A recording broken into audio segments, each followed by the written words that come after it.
Կառավարության նիստից լրագրողների հետ ճեպազրույցի Բարև ձեզ հարգելի լրագրողներ։ Հետո արձակուրդ քարոզարշավին մասնակցելու համար մայիսի 8-ից վարչապետը արձակուրդում է լինելու։ Հունիսի 7-ից մեկ ամիս հետո պարզ կլինի ով է ղեկավարելու կառավարության կաբինետը։ Այս ընթացքում նիստերը կվարեն երկու փոխվարչապետերը։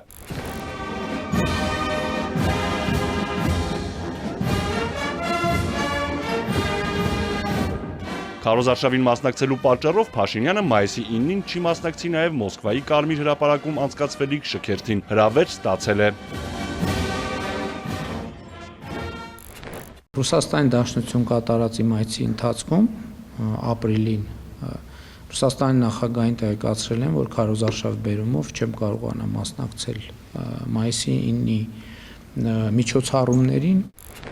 Ապրիլի 28-ին Կարսում տեղի է ունեցել Գյումրի-Կարս երկաթգծի վերականգնման եւ գործարկման Հայաստան-Թուրքիա համատեղ աշխատանքային խմբի հանդիպումը։ Լրագրողները Փաշինյանից հետաքրքրվում են, երբ կվերագործարկվի երկաթուղին։ Աշխատում ենք այդ ուղղությամբ եւ այս պայն ժամկետների մասին խոսք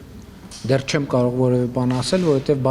բազմաթիվ տեխնիկական գնահատման աշխատանքներ կան։ Հիմա էլ մենք աշխատանքի ընթացքում տեխնիկական խնդիրներ ենք հայտնաբերում, որոնց մասին օրինակ մի ամիս առաջ չգիտենք, 2 ամիս առաջ չգիտենք եւ այդպես շարունակ, որովհետեւ չենք զբաղվել